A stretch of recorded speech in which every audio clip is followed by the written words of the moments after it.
स्वागत है, मैं हूं आपके साथ सुनीता पटेल। शुरुआत करेंगे बड़ी खबर से। अब तक शिवराज मंत्रिमंडल में मंत्रियों को विभागों का बंटवारा नहीं हुआ है। जी हां, बड़ी खबर आपको बता दें कि शिवराज मंत्रिमंडल में अब तक विभागों का बंटवारा नहीं हुआ है।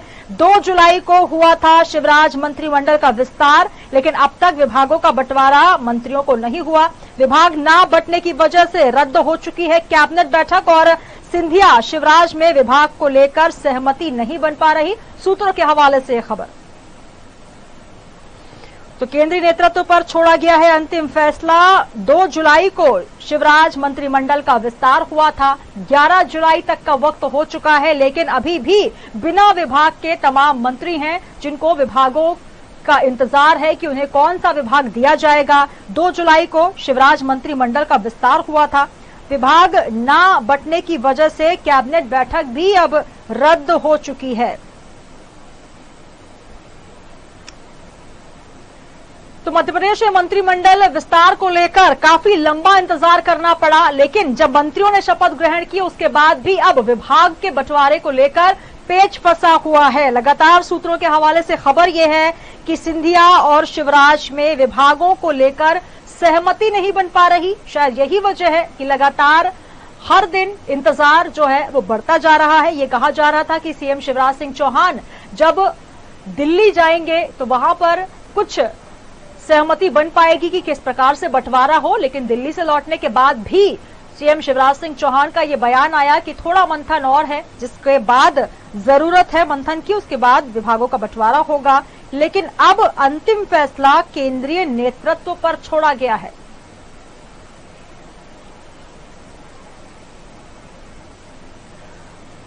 तो शिवराज के 28 मंत्री मंत्रिमंडल में शामिल हो चुके हैं। 10 दिन का समय भी बीत चुका है, लेकिन अब तक मंत्रियों को उनके विभागों का पता नहीं है, विभागों का बंटवारा नहीं हुआ है और यही वजह है कि कैबिनेट बैठक को भी रद्द कर दिया गया है। और हमारे साथ स्टेट हेड मध्य प्रदेश राजेश सक्सेना जी जुड़ रहे हैं। राजेश जी, लगातार पहले विभागों के बंटवारे की अब जिक्र हो रही है, लेकिन उससे पहले ये कहा जा रहा था कि कौन कौन मंत्री शामिल होंगे, विस्तार कब होगा, लेकिन एक लंबा समय हो चुका है। 11 जुलाई का वक्त हो चुका है, लेकिन अब तक जो मंत्रिमंडल है शपथ लेने के बाद भी अपने विभागों का इंतजार कर रहा है। आखिर इतना लंबा समय क्यों लग रहा है, क्या कहेंगे? बिल्कुल सुनीता, 10 दिन का वक्त निकल चुका है और अभी भी मंत्रिमंडल का विस्तार के बाद जो विभागों का बंटवारा होना चाहिए था वो नहीं हुआ। और सूत्रों के हवाले से जो 2 खबरें निकल कर आ रही हैं, एक खबर ये है कि मुख्यमंत्री शिवराज सिंह चौहान और राज्यसभा सांसद ज्योतिरादित्य सिंधिया के बीच विभागों के बंटवारे को लेकर सहमति नहीं बन पा रही है। और दूसरी खबर ये आ रही है कि अब केंद्र के पाले में गेंद है और केंद्र से कहा गया है कि वही ये फैसला करें कि कौन से मंत्री को कौन सा विभाग दिया जाएगा। 10 दिन हो गए हैं। पहले लंबा इंतजार मंत्रिमंडल के विस्तार को करना पड़ा, तमाम तरह की तारीखें उसमें तय हुई, संख्या को लेकर तमाम तरह के पैच फंसे रहे।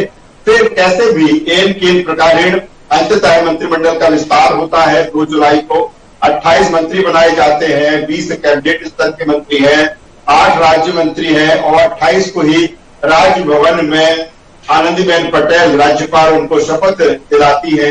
लेकिन इतने दिनों बाद भी विभागों का बंटवारा न होना कहीं न कहीं कई तरह के सवाल खड़े करता है कि आखिर जो पैच है, आखिर जो कशमकश है, इतने बड़े स्तर पर है कि 10 दिन निकल जाए और मंत्रिमंडल विस्तार होने के बाद मंत्रियों के विभागों का बंटवारा न हो। बिना पोर्टफोलियो के सारे मंत्री हैं, उनके पास कोई मंत्री बनने के बाद भी उनके पास कोई काम नहीं है। मुख्यमंत्री शिवराज सिंह चौहान जिस तरह से दिल्ली गए थे, तमाम नेताओं से उनकी चर्चा हुई थी, चाहे बीजेपी के राष्ट्रीय अध्यक्ष जेपी नड्डा हो, इसके अलावा चाहे गृह मंत्री अमित शाह हो, संगठन के राष्ट्रीय महामंत्री हो, उनसे उनकी मुलाकात हुई थी।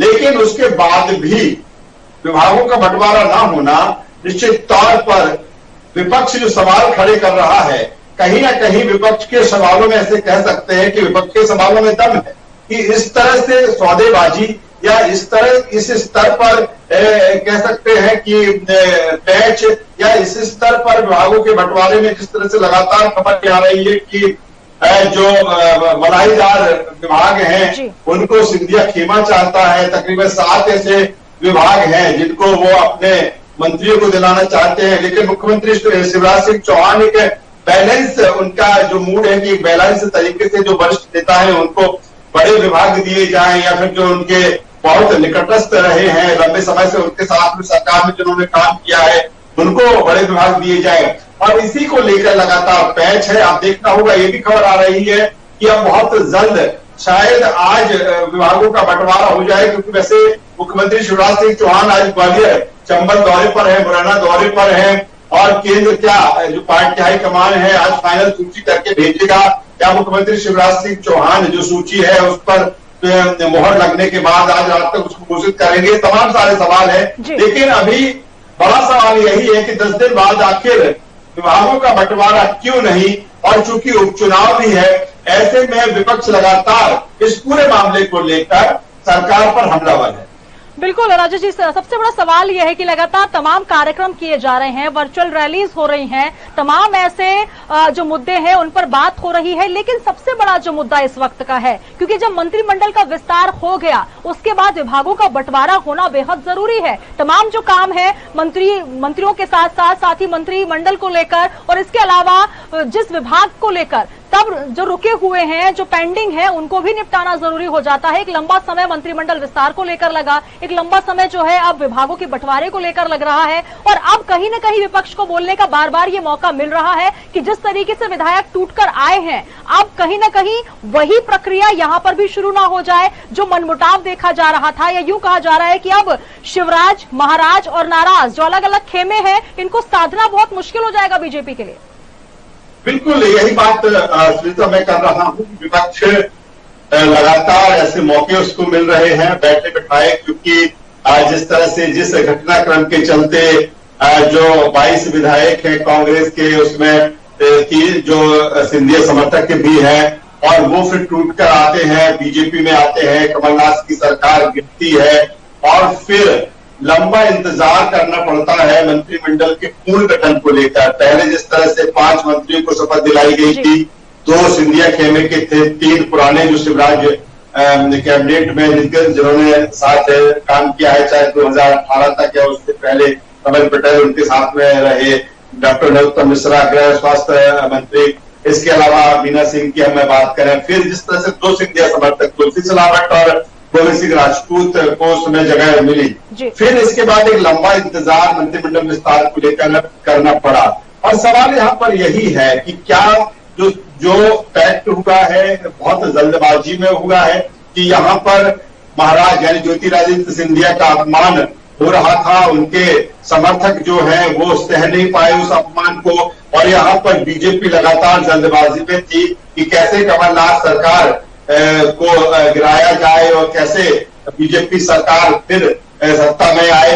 तो क्या ये जल्दबाजी का पैक्ट था, या फिर कौन सी ऐसी वजह है कि मंत्रिमंडल विस्तार और फिर उसके बाद मंत्रिमंडल के गठन के विस्तार के बाद में विभागों का बंटवारा? ऐसे में सवाल तमाम तरह की ये खड़े हो रहे हैं कि क्या जो सिंधिया समर्थक या जो कांग्रेस के फूट कर आए हुए बीजेपी में, ये लंबे बीजेपी के साथ चल पाएंगे? ये चाल चरित्र चेहरा जो लगातार पहले बीजेपी के लिए कहा जाता था, अब समय बदला है, तो क्या उस चाल चरित्र चेहरा या उस आइडियोलॉजी में अपने आप को बिठा पाएंगे जो कांग्रेस के आए हैं? ये बड़ा सवाल है। और दूसरी तरफ सबसे बड़ी बात यह है सुनीता की कांग्रेस यहाँ पर बिल्कुल बैठी हुई है। पूर्व मुख्यमंत्री कमलनाथ लगातार ये बीच में कह चुके हैं कि वो सत्ता में फिर से वापसी करेंगे, और कांग्रेस को कोई भी मौका मिलेगा तो कांग्रेस उसको छोड़ेगी नहीं, क्योंकि जिस तरह से सरकार गिरी है उस पर तमाम तरह के सवाल खड़े होते रहे हैं। कांग्रेस सवाल अभी भी तमाम तरह के सवाल खड़े करती रही है, पूर्व मुख्यमंत्री कमलनाथ अभी भी सवाल खड़े कर रहे हैं। लेकिन ऐसे में बीजेपी को चाहिए था, सरकार को चाहिए था कि तत्काल सारी जो चीजें उसको सॉर्ट आउट कर लिया जाए। जब दिल्ली में बैठक हो जाती है मुख्यमंत्री शिवराज सिंह चौहान की, जब केंद्रीय नेतृत्व वहां पर बैठा हुआ है, तो आखिर देर किस बात की है? क्यों मौका दिया जा रहा है विपक्ष को इस तरह से बोलने का? ये तमाम तरह के सवाल है। और अगर फिर असहमति नहीं बन पा रही है तो इस हद तक गतिरोध है कि 10 दिन बाद भी विभागों का बंटवारा नहीं होता, तो सवाल उठता है इनकी भविष्य पर, इनकी टाइमअप पर कि कितने दिन हिसाब से चलेंगे। तो क्या फिर प्रदेश की जनता इसी तरीके से सारी चीजें झेलती रहेगी कि पहले 2018 में चुनाव हुआ, 15 महीनों बाद कमलनाथ सरकार बन जाती है, फिर जैसे जैसे बीजेपी की सरकार बनती है, फिर अगर उसके साथ भी कोई असुरक्षा की स्थिति बनती है तो बहुत बड़ा सवाल प्रदेश की जनता के साथ में भी है और यहाँ पर बीजेपी के साथ भी है, सरकार के साथ में भी है।